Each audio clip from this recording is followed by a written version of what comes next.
stupid our leadership is. Oh, Mr. God. Trump, Oh, Secretary my Clinton, no, God. we need to move on to our final My segment, God. and that is the national debt, which has Just not been slamming discussed on until tonight.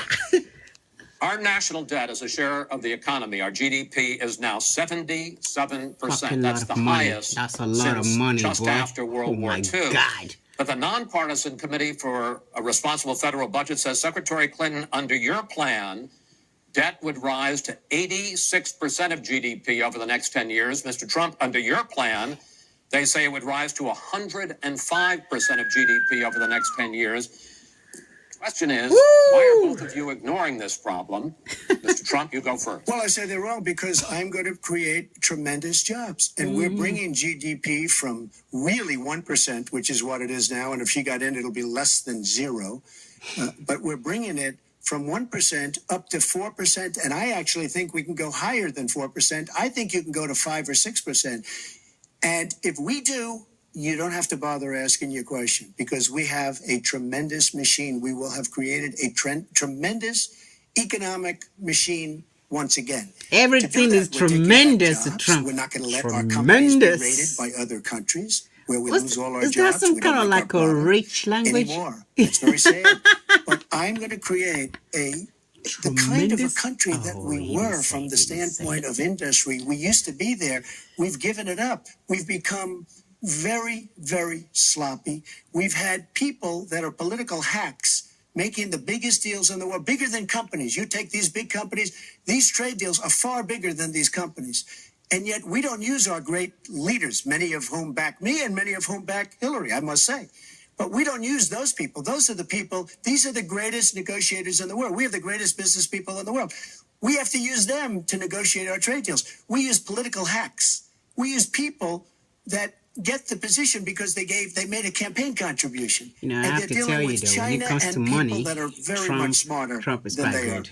So we have to use our great people. But with that being said, we will create an economic machine, the likes of which we haven't seen in many decades. And people, Chris, will again go back to work and they'll make a lot of money and we'll have companies that will grow and expand and start from new. Secretary Clinton. Well, first, when I hear Donald talk like that and know that his slogan is "Make America Great Again," I wonder when he thought America was great. And before he rushes and says, you know, before you and President Obama were there, I think it's important to recognize that he has been criticizing our government for decades. You know, back in 1987, he took out a $100,000 ad in the New York Times during the time when President Reagan was president and basically said exactly what he just said now, that we were the laughing stock of the world. He was criticizing President Reagan. This is the way Donald thinks about himself, puts himself into, you know, the middle and says, you know, I alone can fix it, as he said on the convention stage. But if you look at the debt, which is the issue you asked about, Chris, I pay for everything I'm proposing. I do not add a penny to the national debt. I take that very seriously because I do think it's one of the issues we've got to come to grips with. So when I talk about how we're going to pay for education, how we're going to invest in infrastructure, how we're going to get the cost of prescription drugs down, and a lot of the other issues that people talk to me about all the time, I've made it very clear we are going where the money is. We are going to ask the wealthy and corporations to pay their fair share. And there is no evidence whatsoever that that will slow down or diminish our growth. In fact, I think just the opposite. We'll have what economists call middle out growth. We've got to get back to rebuilding the middle class, the families of America. That's where growth will come from. That's why I want to invest in you. I want to invest in your family. And I think that's the smartest way to grow the economy, to make the economy fairer. And we just have a big disagreement about this. It may be because of our experiences. You know, he started off with his dad as a millionaire. I started off with my dad as a small businessman. We've heard this before. I think it's, you know, it's a difference that affects how we see the world and what we want to do with the economy. Time. Thank you, Hillary. Could I just respond? Well, no. Because sorry, I did we're running out of disagree with time. Ronald Reagan very strongly on trade. I disagreed with him. We should have been much tougher on trade even then. I've been waiting for years. Nobody does it right. And frankly, now we're going to do it right. All right. The one last area I want to get into with you in this debate is the fact that the biggest driver of our debt is entitlements, which is 60% of all federal spending. Now, the Committee for Responsible Federal Budget has looked at both of your plans, and they say neither of you has a serious plan that is going to solve the fact that Medicare is going to run out of money in the 2020s, Social Security is going to run out of money in the 2030s, and at that time, recipients are going to take huge cuts in their benefits. So, in effect, the final question I want to ask you in this regard is, and let me start with you, Mr. Trump, would President Trump make a deal to save Medicare and Social Security that included both tax increases and benefit cuts, in effect, a grand bargain on entitlements? I'm cutting taxes. We're going to grow the economy. It's going to grow at a record rate. But that's not going to help on entitlements. It's going to totally help you.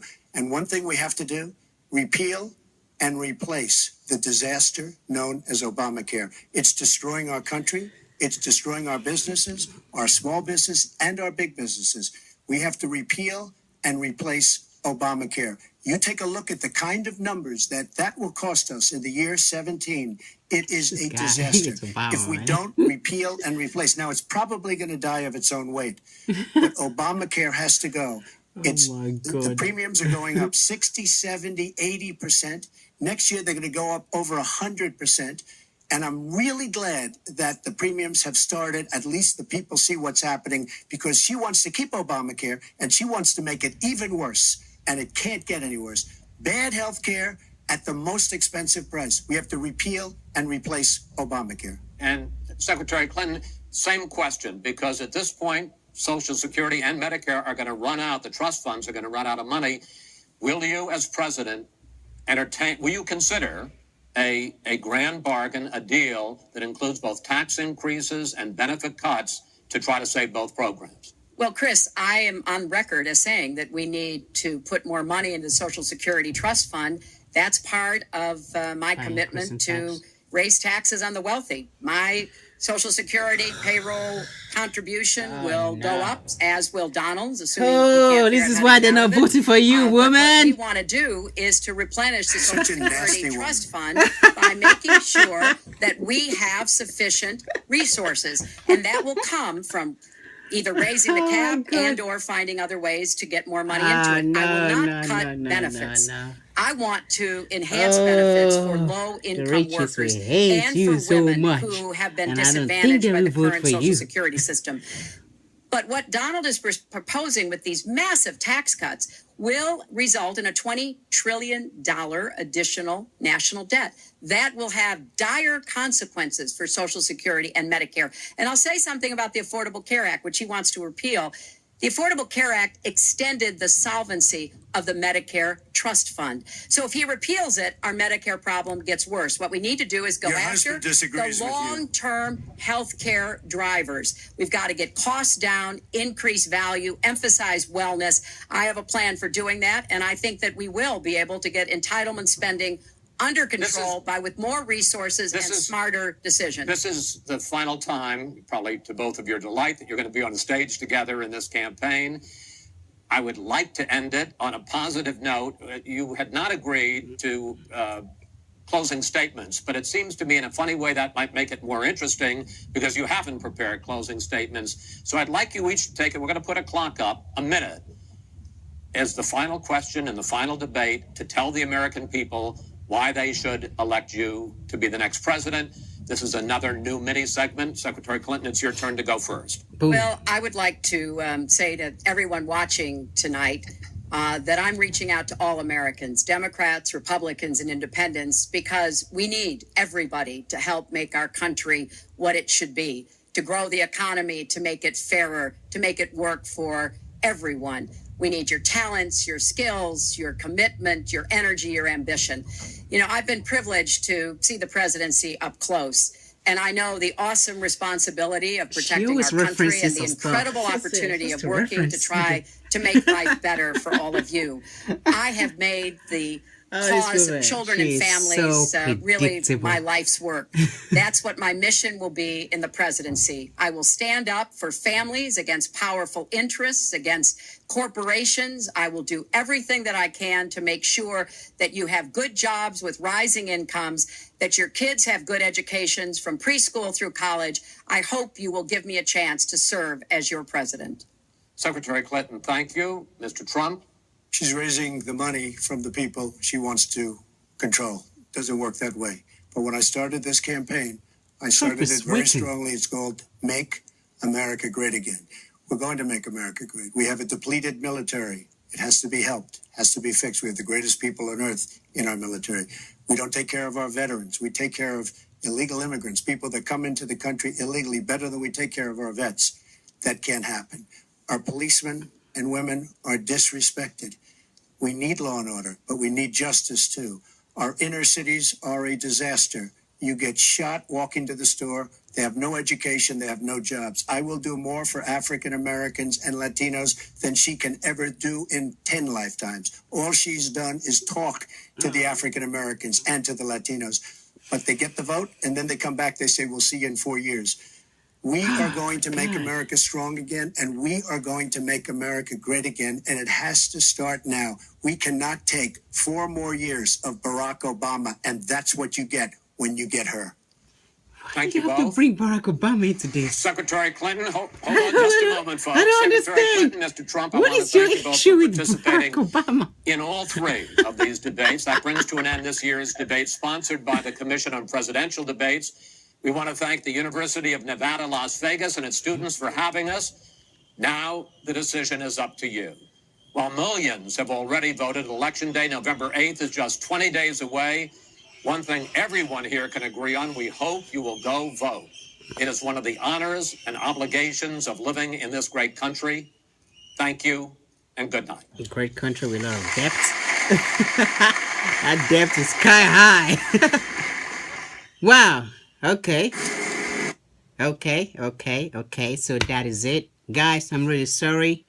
My God, it's 15 minutes to 4 in the morning, UK time. So I can say what I sacrificed to watch the debates. I mean, it's quite interesting, but hey, it's my verdict. All right, this is what I think. I know you guys have your own opinion, but this is what I think. Okay? I think both candidates are not right to be the president of the United States. I think Hilary is just no. And Trump, come on. No. The man, you ask him a question, is say something different. Hilary is going according to the book, and all his references are, what she talk about, which is really good. But she has a lot of dirty clothes in a closet. Easy for opponents to dig out and use it against her. That is the problem. While Trump, in the other hand, is using the fact that he's a millionaire or billionaire, is successful, is a man who borrowed 1 million and turn it into mega millions or billions. I don't know. I mean, yes, everybody knows about him. Trump Tower, Trump Enterprise, Trump, wherever blah blah blah that is, yeah, that is very, very successful, yeah, but it's successful in making money, not in running the whole country, and not just any country. We're not talking about just any country here. We're talking about America, the home of free. Look, come on, home of the brave, man. It's this is not a joke. So, women out there, I don't know. Maybe it's just me, but Hilary is not. She's not just. She's not. Nah. And also Clinton. So if people are going out there to vote now, I think I don't know how Americans feels, but I do believe that they're pretty much confused. Like, who should we vote for? Hilary or Trump? I don't know. I think that's what's going on in America right now. I know it's none of my business because I'm British, yeah, but That's what I think. I just love presidential debates, and that makes me laugh. And I really enjoy Trump. That guy is such an idiot. You're serious. That's a fucking idiot. Anyway, that's it. Gotta go to bed. I'm tired.